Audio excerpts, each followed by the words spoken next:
Well, again, good morning, everyone, and welcome to the October Solution session with CounterSketch. We are going to go ahead and kick things off this morning. We're right at the top of the hour. Thank you for joining. On today's webinar, we've got quite a few topics to explore. So we're definitely going to do a couple of Pinterest to price examples. And these are going to be primarily focused around rings today, so that's where we're headed for Pinterest to price. We're also going to look at how to utilize and create CounterSketch freehand user parts. So within the freehand function in CounterSketch, you do have the ability to create your own user parts. And so we're going to look at how to do that and really take advantage of that so that you can design quickly and easily using those CounterSketch freehand parts that you might use more than once or quite often when you're designing. And we're going to finish up by taking a look at the latest library designs that have been added to the CounterSketch library. Just want to take a few minutes to highlight those towards the end of our webinar so that the next time you're working in CounterSketch, you can pull those up and take a look. So that's what we're going to hope to cover on today's webinar. Let's go ahead and jump right into Pinterest to price. To anyone who may be new to our webinars, Pinterest to price is basically where we take an image from Pinterest that may be trending or a couple of different images that represent kind of a trending style or idea that's currently happening either in the bridal space or the fashion jewelry space, and kind of translate that into practical application in CounterSketch. So that's what we hope to do with our Pinterest to price examples this morning. This first one is, I think, a really common trend. So a lot of times the engagement ring can be a very classic traditional style like you're seeing here, either a 3-stone ring or an accented solitaire. And then a lot of times we want to see some type of a unique or creative or different contoured matching wedding band. So again, these styles for the wedding band are going to be a little bit more creative, a little bit more unique, and not your traditional band that you might typically see that was, say, made to go with this style.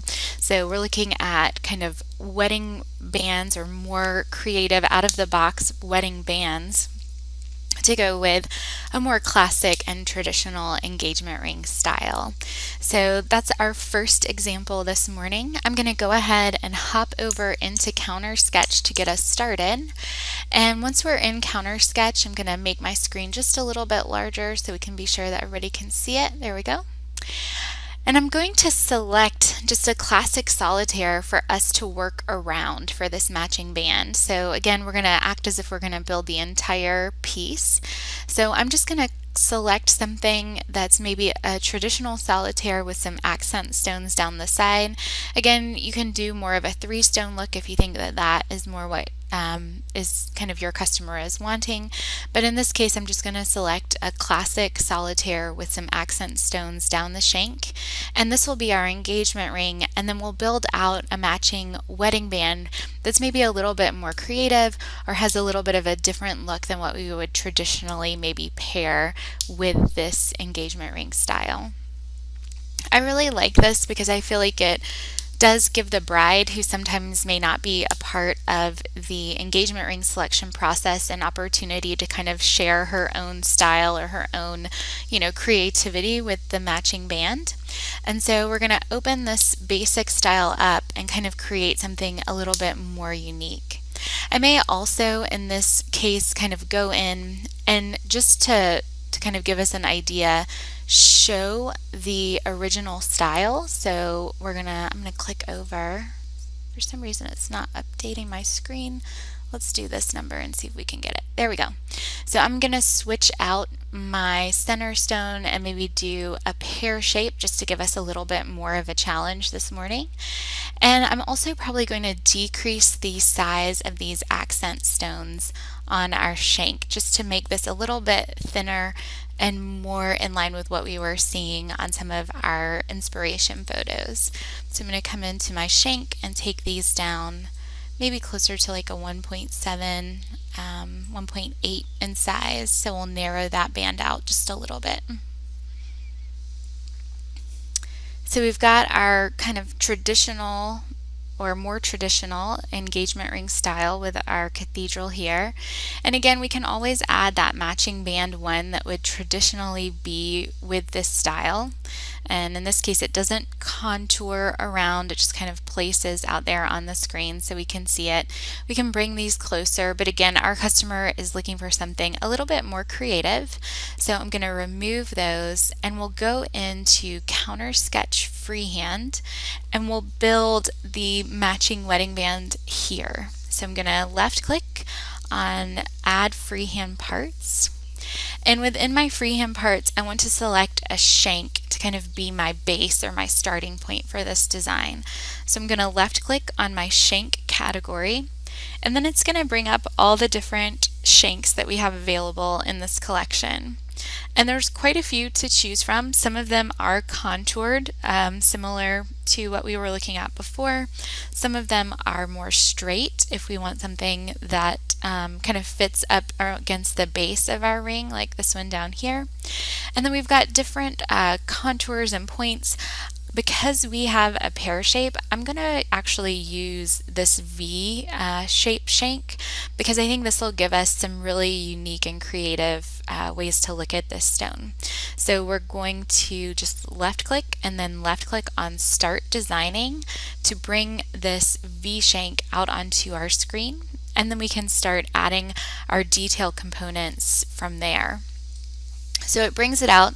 It's right in the center of our screen, so it's actually, you can't tell here, but it's kind of melding in with our engagement shank. So I'm just going to left click and drag to move this shank away from our engagement ring so that we've got two distinct rings.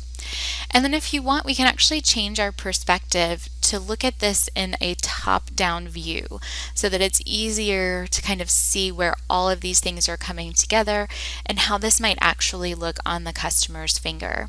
So now that we can see it easily, we need to start bringing this point in and closer so that it does look like it's contouring and kind of an intentional matching band to go with our engagement ring. So we're going to look over here on our left hand side, and there's a couple of different things that we can adjust. So this first one that I'm going to look at is our shank top length. So if I left click and just drag this to the left a little bit, we can start to see that adjustment. So this V point has now kind of come into line with that V of my pear shape, or the point of my pear shape. Now again, keep in mind this is a looking down view. So if we change this to a perspective view, you can see that there's still a good bit of separation and there's going to be some openness on the finger, but that is just going to be filled from the top down view by our diamond. So we can kind of decide how much space we actually want to have between those two. I'll go back to my looking down view again, and now I can start to adjust my design width. So how wide do we want this V to be? And we can really widen it out, and that's showing that it's impacting more of the top of my ring. If I left click and drag this design width to the left, you can see that it's kind of pinching in at a more drastic angle, and so we've got less of that open space between our engagement shank and our wedding band. So again, you can really change the contour of this quite a bit, but you can see it's really working. Even as I'm scrunching this in, it's kind of working to maintain that top length that we have set up out here so that the point stays the same. So I feel like this is a pretty close approximation of what I was trying to do. I have it nice and contoured, but again, coming to a point out here where it meets my pear-shaped piece. So that gets us started. We've kind of got the beginnings of our design laid out here. The next thing we need to decide is what we want to add to this. So do we want to add stones onto the shank? Do we want to come back with some type of a metal filigree to kind of fill in this space? So if we use our design try-on hand at this point, I'm going to left click on that design try-on hand and say OK. You can kind of see how this would look on a hand. Let me flip it. If we're going to be a little more traditional this morning, we'll flip it going the other way. And so now you can see how that fits in together. Again, we can decide if we want to fill this space or if we like that negative space and kind of want to keep it, and if we want to add some diamonds or other detail work on this metal. So this is a good idea of our starting point. Now we get to choose where we go from here. I'm going to take our hand off by just left clicking on Design Try On again and left click on Remove to take that away. So we've got an idea. Now we're ready to start creating. I'm going to go into my freehand parts again, and this time I'm going to left click on Settings to add out some gems. I'm also going to select just this classic 4-prong basket setting for my pieces. These are probably going to be smaller stones. I don't need anything that's too decorative because I won't be able to see the detail. So I'm just going to pick something really classic and traditional for these accent stones that we're going to add. And we're going to build something with some marquees and some round stones maybe to really add a little punch to this design. So you can see when it comes out, it is a round and it's in the center of our ring. So we're going to use our arrow keys to move it up more in line with our rings and then out kind of to where it's going to sit on this V. The size right now is a 1 carat, which for an accent stone on a band is a little big. So we're going to decrease the size and then maybe pull it back in a little bit here. And maybe once we get this stone out here and we start to look at it, we go, you know, this round stone is really taking away from the point that we're trying to emphasize with this ring. When we add that, it kind of takes away that pointed look that we were going for. We want to change this to something that's going to accent that point. So instead, we'll switch to a marquee instead of a round. So now we've got our marquee stone. And we're just going to reorient this so that it starts to follow the curve of this point. And we can adjust the size, we can rotate it using our rotation handles on our screen. So right now it's a 2x4. If we wanted to make it smaller, we could. But I'm going to put 1 there for now. And what I may do, again, to emphasize that point, is do a side mirror. So in my design stack over here on the left, at the very top I have mirror options. I'm going to left click on side mirror, and now those diamonds are essentially pointing towards the center. So these guys are really helping to emphasize the fact that this band comes to a point at the top. And again, as you're working in this, you can kind of move these guys out. You can contour them around, kind of choose how you want them to set up. Right now it just has the V prongs on the ends. I like that for security reasons, but you can always come over here on your left hand side and select a different prong configuration if that's not what your customer likes. So there's lots of options with these basic 4-prong settings as well. So you can kind of play with that and find the right combination that's going to be best for what your customer is looking to purchase. And again, we'll kind of shift these around until we get the placement right. And then we can decide what we want to put down the rest of our ring. So maybe, again, originally our customer said that they were interested in doing round stones. We've talked them into marquee because it really helps to accent that point that all of our design is coming towards, but that also increased the budget, right? Those marquee diamonds are a little bit more than just some traditional smaller round stones, but they still would like to have some type of detailing on this band on the side. So maybe we'll stick with those 2 diamonds, but everything else maybe is more of a metal fashion detail that we're going to add. So we can left click on our freehand parts again, come back in and select either a leaf or a scroll or whatever category our customer is most interested in adding. I'm maybe going to grab this mill-grain scroll because I think it's got some nice detail to it. And I'm going to add this onto our shank. So again, this can be whatever your customer is looking for. A lot of times if they come in with a particular image, but maybe there's something little that they want to change about it, that can help to drive what this is actually going to be. But again, in this case, we're trying to kind of balance the design aesthetic, but also honor maybe a budget that the customer has set. And so we're going to start out with those diamonds at the top where they're most noticeable. And then as we work our way down the shank, we're going to do something that's more of a metal detail so that we can maintain that price that the customer is looking to spend. So again, I'm just going to place these guys in here, and we may have to rotate this around a little bit. And we want to look at it from all sides, so I'm probably going to bring this down a little bit more. And if we want to, we can contour this. So you can see our band is arching down to go around our shank. Our piece that we brought out is very flat. And so I'm going to left click on this blue box, and I'm just going to contour this component that we're adding to follow the contour of that shank. So I just bent it just a little bit so that it follows that line.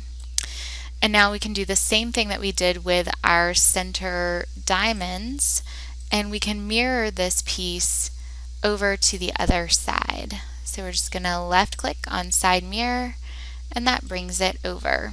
And it looks like I bent it just a little bit too much because those mill grain pieces are submerging into my goal, so I'm going to shift it a little. And that starts to give us that detail work down the side that we were looking for. I really like lots of detail if I'm going to add detail, so I'm actually going to come into my design tray or my parts tray down here at the bottom, left click on the design stack, and choose that third option, which is to duplicate the selected piece. So we had our scroll piece selected, I duplicated it, and now I'm just going to drag this piece a little further down our shank. When I did that, you can see the contour of our shank is different at that point in our ring, so I'm just going to need to kind of move this, shift it around a little bit to line up a little bit better. And I like that these two kind of intersect one another. I think that looks really good, so I want to try to maintain that part of the design. And now you can see how all of these pieces kind of lock in together to give me that detail.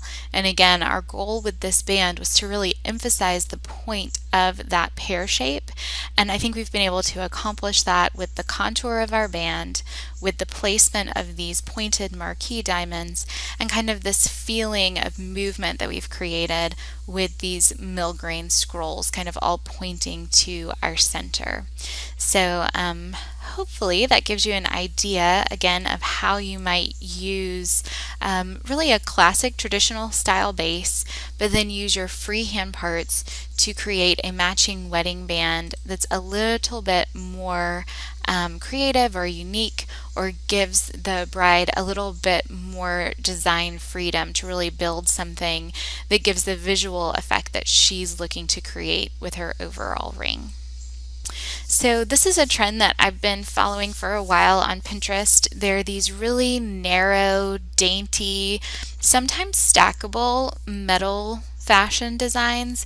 Occasionally they'll have one or two really small accent stones, but I think that these are really cool styles because they're really unique, and you can kind of, using your freehand parts library, which there are over 1,500 different freehand parts to choose from, it gives you a lot of versatility to kind of help your customer personalize these dainty stackable bands. So I like them because they do give you a lot of versatility, a lot of freedom to create whatever it is that you are looking to design that kind of reflects your customer's personality. So we're going to design just one band.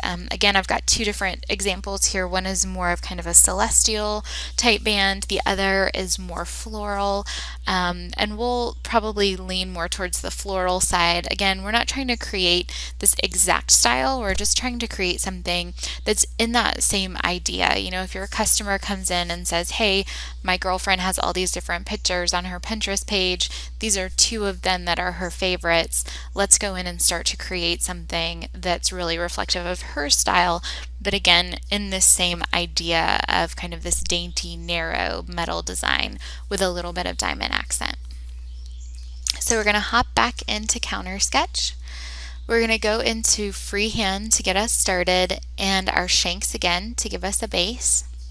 Within our shanks, there's this very first shank up here, which is very traditional, very classic shank. And I'm just going to left click on Start Design. Because this design this shank is very versatile, it's got lots of different tools. So one of them is this hollowing component. Because you can adjust the width and make it very wide, we do give you that ability to hollow. Because our band is going to be thin and dainty, I'm actually going to turn that hollow center option off so that we have a solid band all the way around. You'll also notice that we've got a little bit more height here at the top than we do on our side and our bottom. So I'm just going to go up to my shank top thickness, which right now is set at 2.6, and I'm going to look at my thickness on the side and on the bottom, which is more like 1.8 or 1.7, and I'm just going to bring this down so that it's in that same range of maybe a 1.8, so that we get a little bit more consistency all the way around. We also need to look at our width for this band. So you can see at the top it's a little wider and it tapers down to be narrower at the bottom. So again, you can look here at your shank top profile width is at a 3. I'm going to bring this down closer to a 2 so that it matches my shank bottom profile width. So now we've got kind of a 2 millimeter band essentially, which has a rounded profile, and we've got it in a size 7. So again, this would be a great time if you know the customer's finger size. We can come in and update that to a size 5. And part of the reason that that's going to be helpful is because we are going to be adding a lot of different components to the top of our band. And if we go back and change our finger size later, we're going to have to adjust all of those little components to fit in around our band. So if we get our finger size right from the beginning, then as we design, everything will be kind of updated and proportional based on the scale of our finger size. You do have the ability to add gems to this ring if you wanted to. For our design, we don't really need gems, so I'm going to leave them off, but this is definitely a good ring to consider if you're looking for something like this. This one also has a mill-grain border, so again, if you're ever looking for a band like this is a good one to take a look at.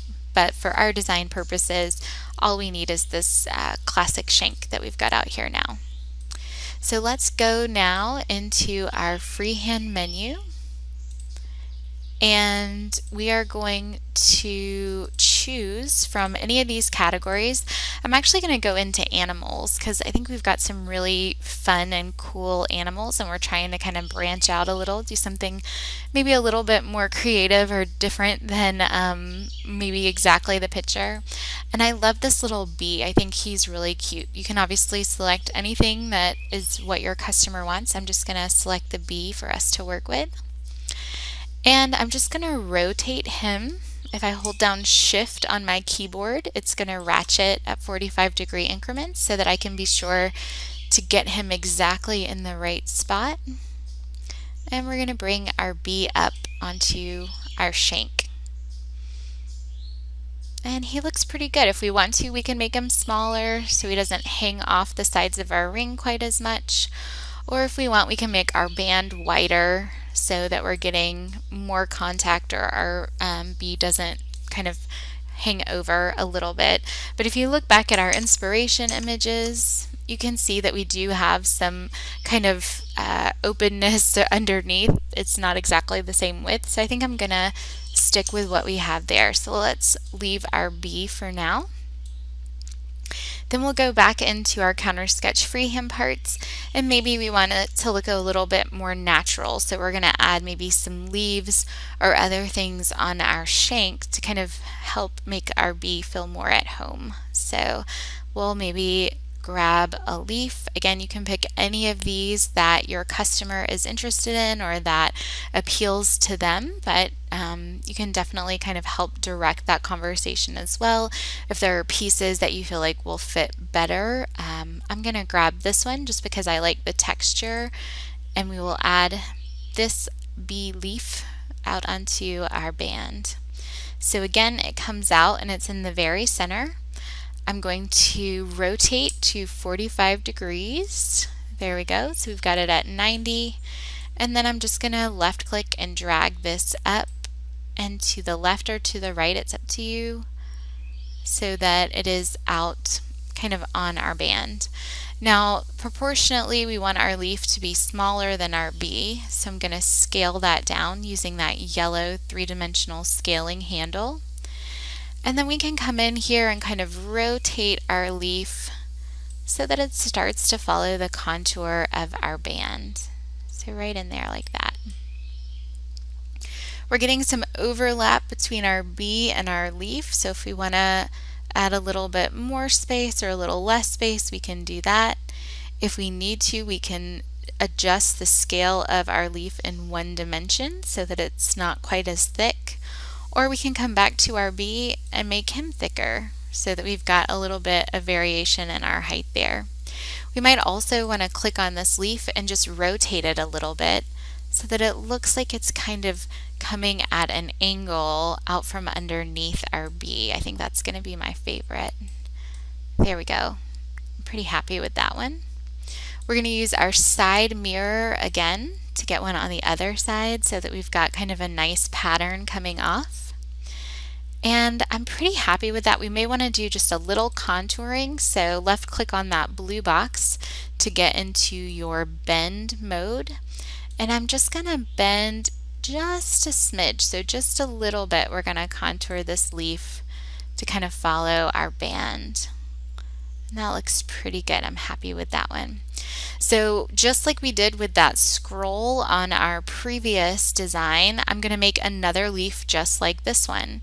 So I'm going to come down into my freehand tray, parts tray down here at the bottom, left click and choose that third option, which is to duplicate the selected part. And now I get another leaf to add to my design. And this one, maybe we're going to have go the opposite direction, so we can kind of create a little bit more dimension. Again, because our contour of our shank is changing, we may need to come in and rotate this leaf. If we really want to make some changes, we can scale the leaf down so that it's not as large as that previous leaf, and we're kind of building a little bit more differentiation as the design works its way down the shank. But you can kind of start to see how all these pieces are fitting together to form our design. Now, if we want, we can add kind of like a cuff or a collar to kind of visually help to end our design. So again, if we go back to our PowerPoint, you can see here they stopped the design with a stone. We could definitely use a stone if we wanted. Here they use kind of a bead cluster to kind of end the design over on the side.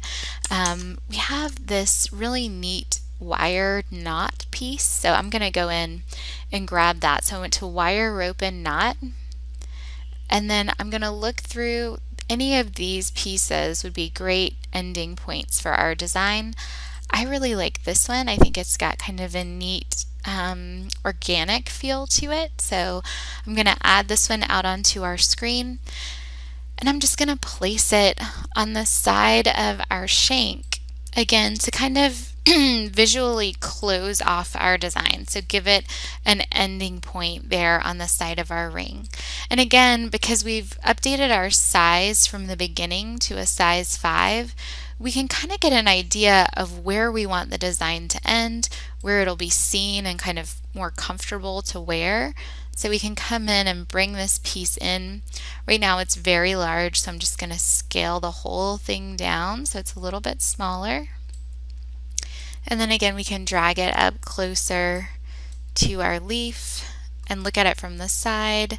Make sure that we're happy with the thickness, if we need it to be thicker or thinner. And then just kind of rotate it around so that it sits nicely here on the side of our band. So we'll rotate them, maybe drag it out to here. And there we go. So we've got that piece on there as well. And again, if you feel like it's too far back, you can just drag it up closer, and then I'm going to rotate this around again so that it fits in there. And you can always bend this piece as well. It doesn't have to be flat the way I have it here. I just don't think I need it bent all that much. So we've got one of them. We're going to mirror over to the other side. And now we have our band. Again, you can always add stones to this if you want to. You don't have to. Anything that your customer is looking to add to the design. But overall, I feel like this has got a nice flow to it. So we have our centerpiece of our bee. We've got some little natural leaf elements on the side to add some visual interest. And then we have the termination point of our design, which is this little organic knot on the sides to give it a little differentiation.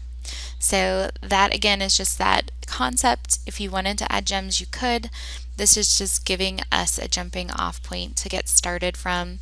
Some people may want to go in and update the B maybe to just be in yellow. So I might leave all of these. I can switch this color by selecting that fourth option. So I'm going to leave the leaves in that white metal color and maybe update just our B to be in yellow. So we've got a little bit of a variation in our color there, even though we're keeping our price point lower by not having gems. And finally, in our Pinterest to price today, we're going to look at solitaires. So I know what you're thinking, Heather. Solitaires are easy. We don't need directions on how to build a solitaire. Ooh, let's go back. But these solitaires have something maybe a little unique about them. So there are quite a few solitaires in CounterSketch already. I agree with you guys. You don't necessarily need help building solitaires, but we are seeing this growing trend of solitaires being very, very popular. And they're non-traditional solitaires. So a lot of them are this cathedral, and most of them have some type of a decorative setting. So sometimes that decoration is simply a variation in the color. So here we have a rose gold shank with a white gold setting.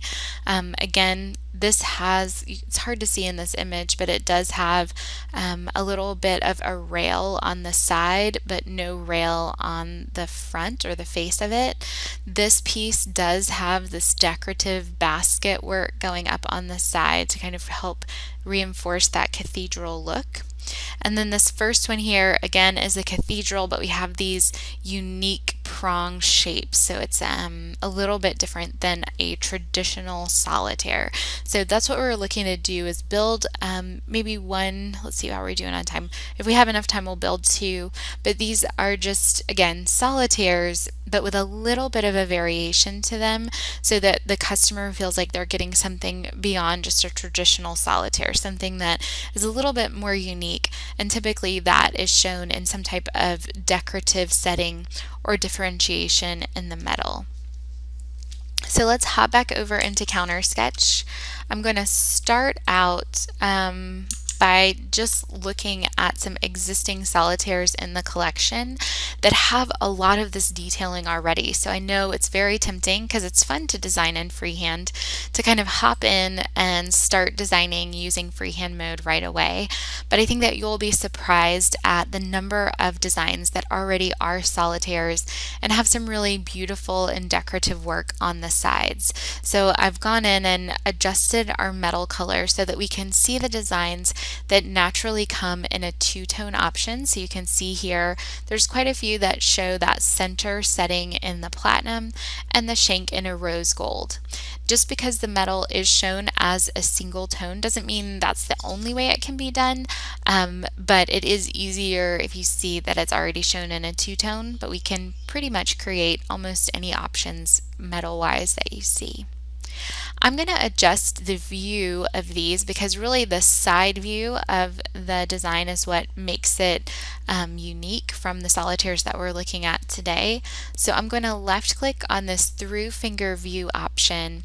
And now we can start to see some of the designs that are solitaires, but that have a more unique design on the side. So here's this first one, has this really beautiful heart design on the side.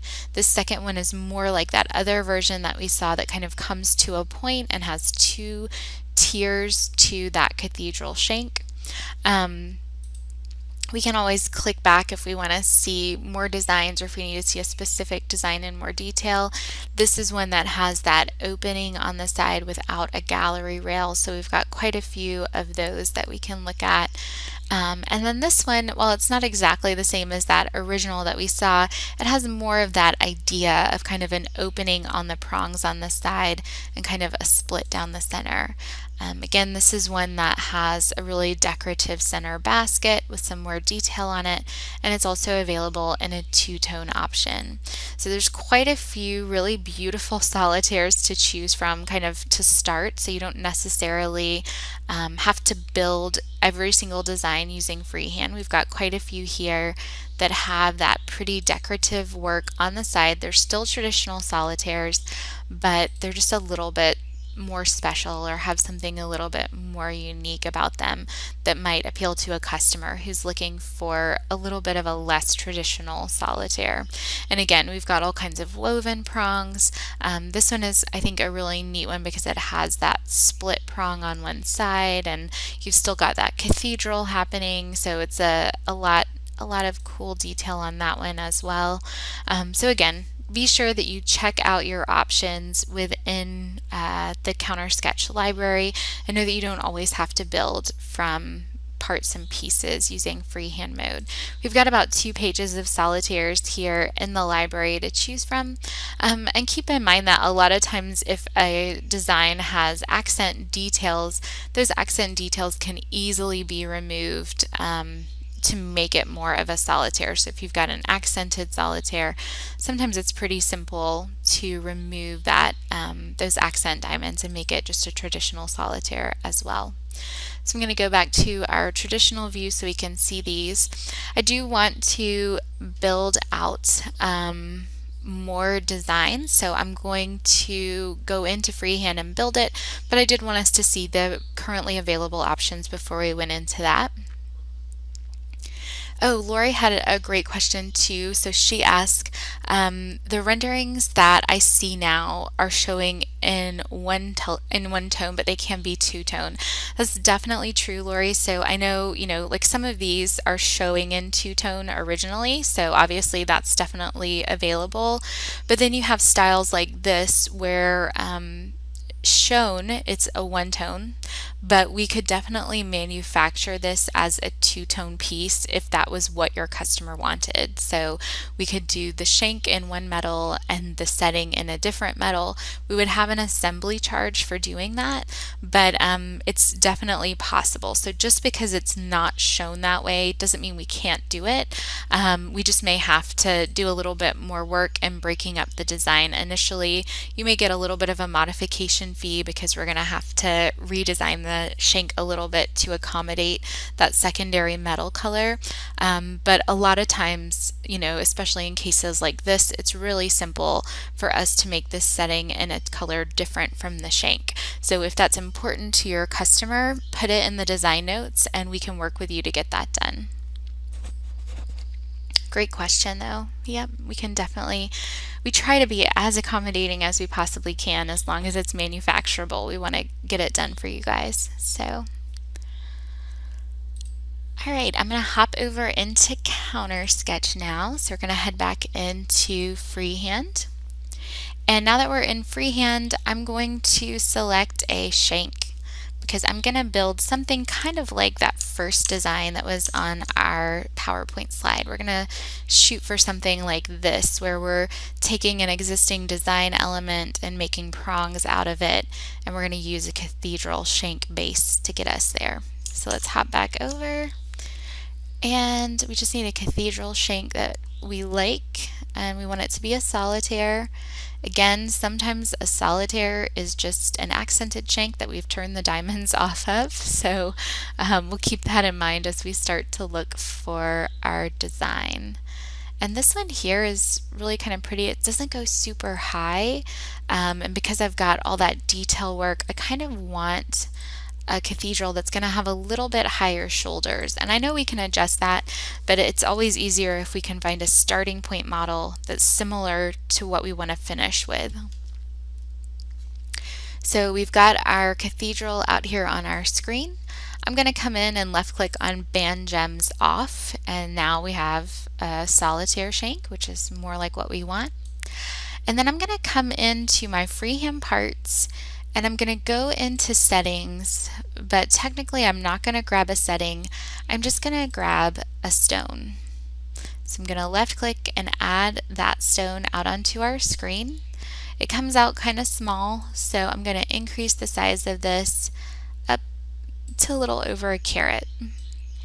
And I'm just going to left click and drag that straight up into our opening. Now, if I wanted to, I can come in at this point and start to adjust these shoulders so they come closer to my center stone. I'm not going to do that just yet. So I want to build out this basket that's going to go underneath my ring first.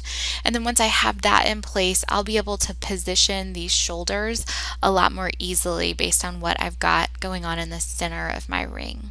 So we've got our diamond, we've got our shank. Now all we need is a setting. And in this case, we said we're going to build out our own setting. So I'm going to go into maybe shapes and look around. There's lots of different pieces that we could use to create this from. Even this piece here would be neat because it's got that opening, but it comes to a point at the top, so we could use that point for a prong.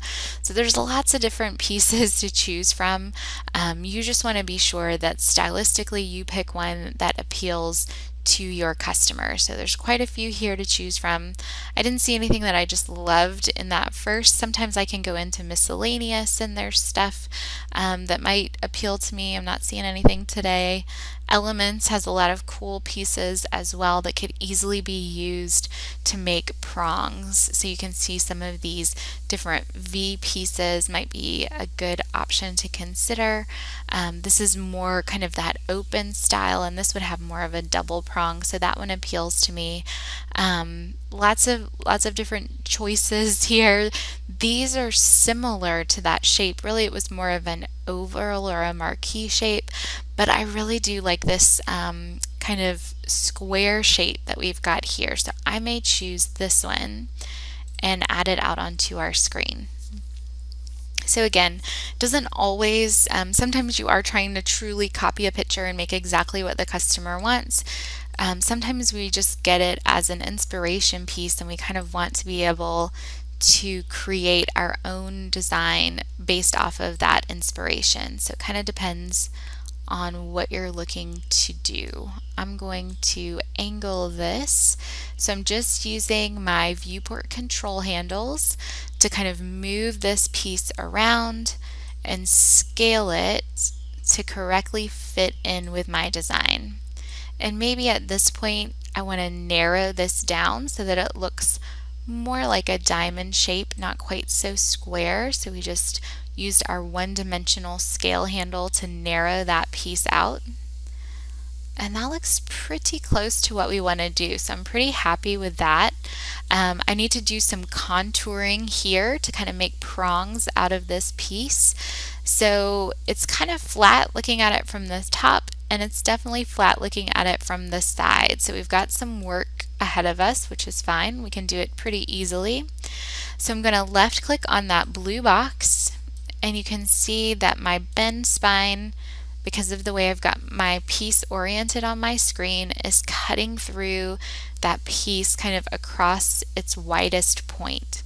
So I'm just going to come in and left click on that orange circle, and as I left click and drag, it's going to contour this to kind of wrap around that center stone. So now you can see that my metal is following the contour of that rounded edge. So now we've got a nice kind of contour for that basket piece. Now I'm reorienting my ring. So I was looking at it from more of a top-down angle. Now I'm moving my ring around on my screen so that I'm looking at it through the side. And here you can see it's kind of at the angle from the side, that bend spine is now contouring this way through my piece.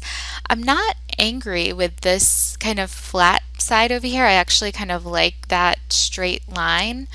But this little piece up here at the top is a prong, right? And it needs to kind of fold over the top of our stone. So we can actually do a little bit of that work. Now obviously CAM Services is going to go in and perfect all of this, but so that our customer can understand that they're not going to have these spiky points hanging out all the way around their ring, we can do a little bit of bending here to get this the way that we want it to look.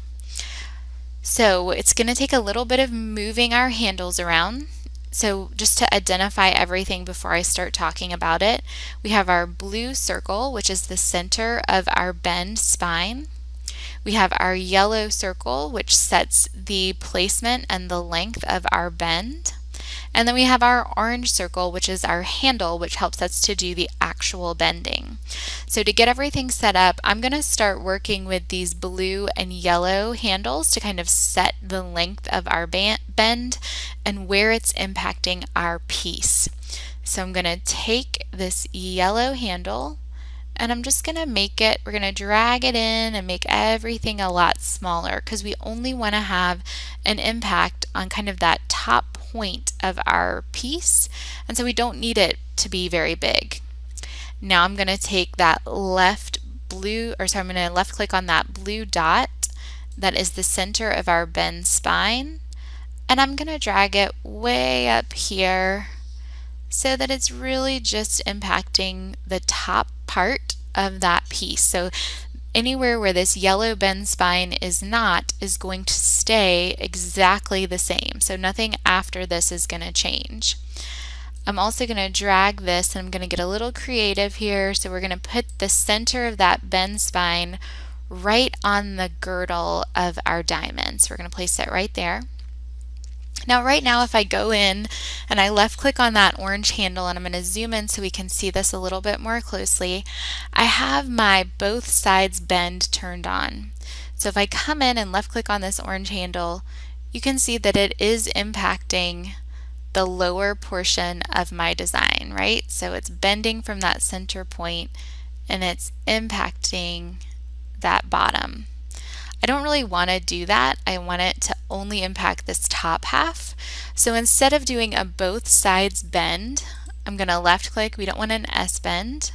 And I'm going to click again. We just want one side of it to be bent. So now if I come in here, I can curve this top portion of my piece, just that little section. And now I've created my own little prong up there at the top. So again, I chose a one-sided bend. I selected the center of my bend spine and I placed it right here at the girdle. And now I'm able to just modify that top of my stone. And I made a really cool kind of claw prong. If I wanted to extend this further out and make it more of a rounded prong, I can try to do something like that, but I like that claw prong the way it is. So we've got one of these created. So we've got it started. You remember we contoured it to go around our ring. Now that we've got one and we're happy with its placement, we want to left click on that blue box again to move from our bend mode into our polar array. So now that we're in polar array, we can start to replicate this piece that we've kind of perfected and create it all the way around our ring. So I'm going to left click on this blue handle, which sets the angle of my polar array. So we're going to come all the way here to 360. And you can see that we have 4 prongs right now.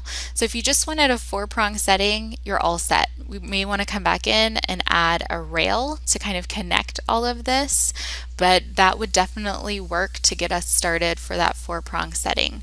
I want a little bit more than that. So I want these corners to kind of touch. So I'm going to drag that green handle closer to my start. So I go from 4 to 5. So if you wanted to be really cool and create your own 5-prong setting, you can do that. I actually want, I think, 6. So I'm going to drag it to the right again. And now I have a 6-prong setting that I created. It has more of that claw prong shape, and it's got these nice diamond pieces on the side. If I want, so you can see this is all kind of cutting in to my ring rail, I can drag this up more, move my diamond and drag it up if I want a little bit more height, so you can really see all of that work that we've done. And now that I have my setting in here and I'm happy with my setting, I can come back and make adjustments to my shank. So now I'm going to left click on this shank, and I'm going to make some adjustments to the shape of it. So maybe instead of that pinched cathedral, I want it more rounded, and I want my shoulder opening to come closer in to my center setting. Actually, after a second thought, I think I like the pinched shape better. And when I did that, then I need to open my shoulders up a little bit more because I don't want that touching. I just want it kind of there on the outside as a support. This is also kind of squared off. I may want something that comes more to a point at the top to kind of follow that pointed shape, or even something that's more knife edge to again follow that line, which I think I'm happier with that. But that's an idea of how you can go in and create a unique shape to your overall design to make it fit in. So we did get another question. So if we had gone with maybe that 4-prong setting and we wanted to add a rail instead of the 6, or even with our 6, if we want to go in and add a ring rail to this, what I would recommend doing is left clicking on your freehand parts, go into wire, rope, and knot, and within that wire, rope, and knot you have this little ring. So we'll add him out onto our screen, and then we'll just scale him appropriately for the size of our design. So right now it's really large. We can drag it up approximately where we want it to live on our ring.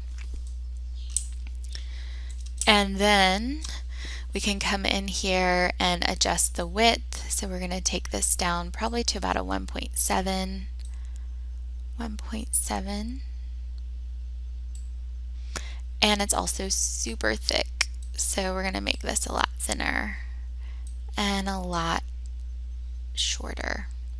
And I may have made it too small, so we can always come in here and make it just a little bit bigger, maybe 2.1, 2.1, and let it sit there. Again, I could probably go larger.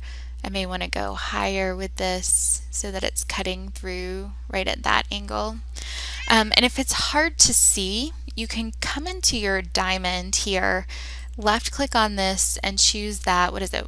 Wow, it's going to be your,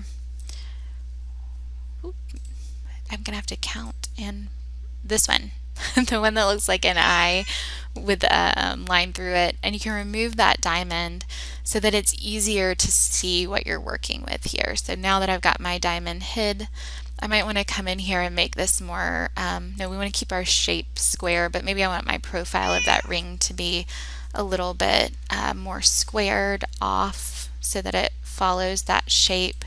Again, I can come in here and increase my width of that ring to like a 2.8 or 2.9, and that's maybe more like the size that I want it to be. And then when I'm ready to add my diamond back, I just left click on that and then choose that unhide option, and now you can see that rail coming into that space. So hopefully that gives you an idea of how we can take some of these components and create settings for our pieces.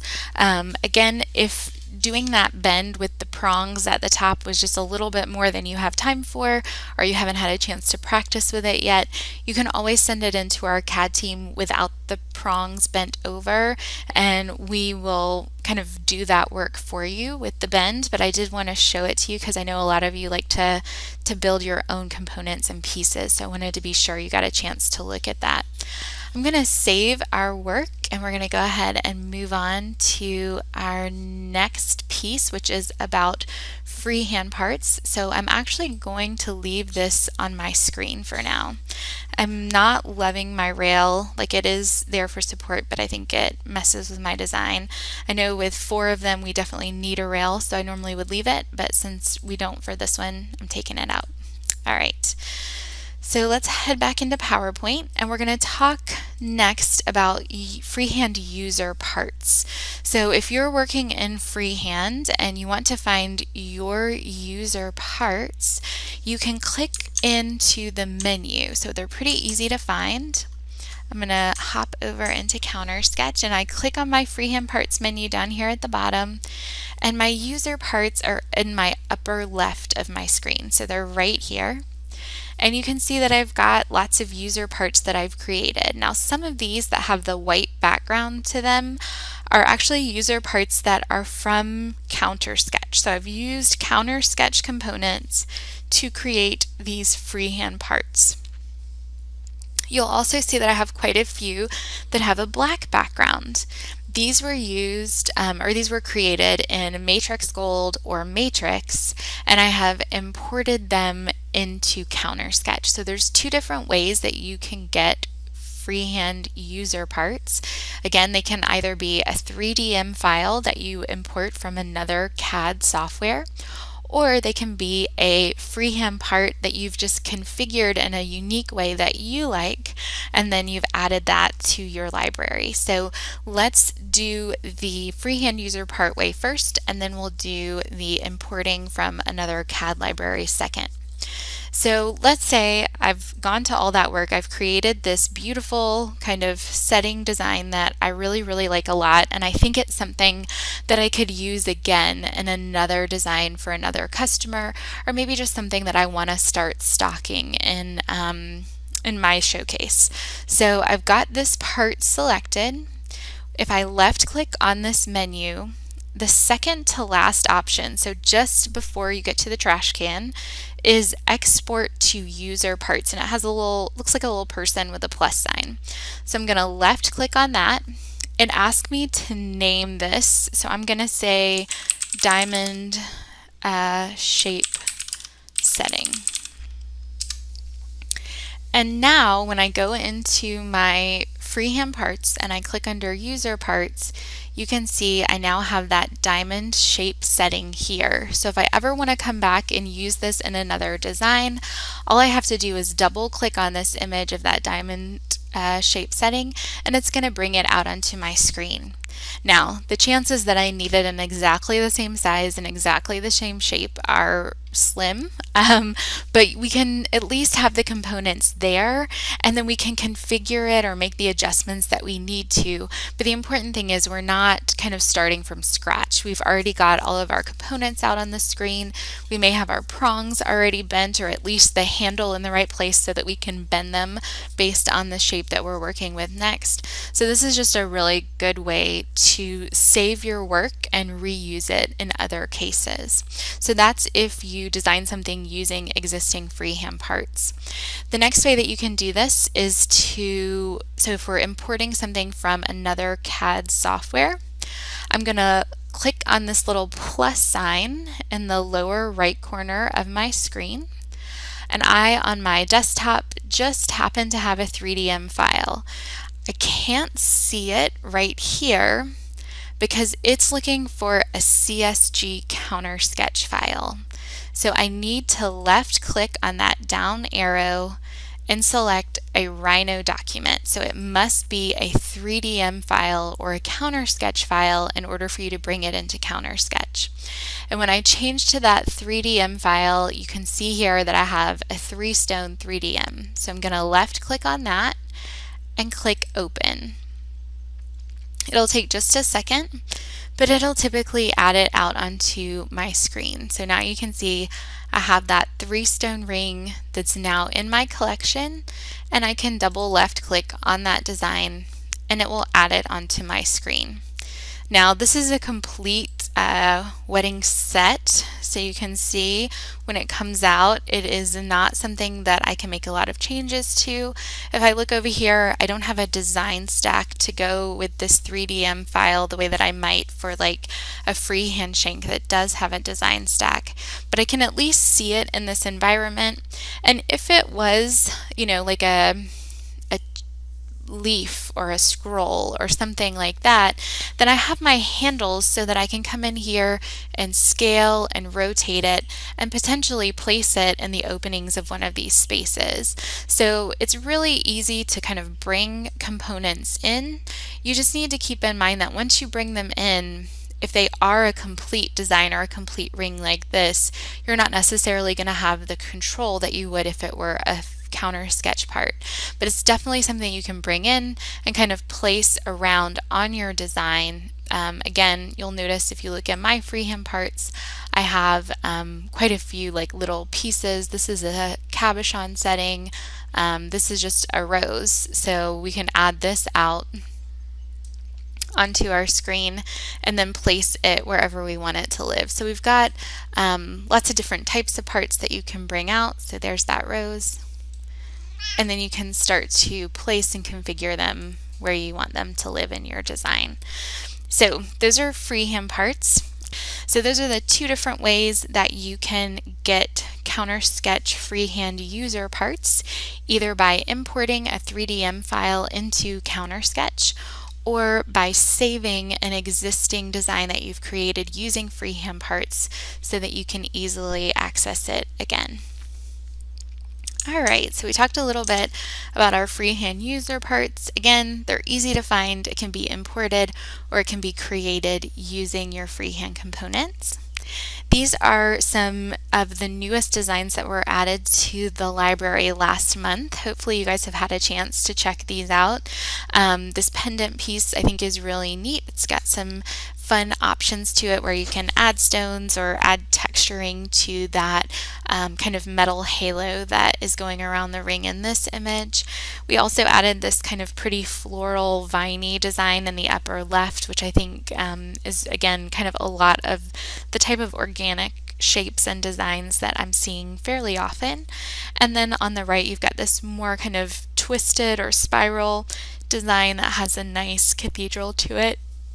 Then again, you can kind of configure into different center stone shapes, which gives it a really creative look. So check these designs out if you have not done so already. They're pretty nice.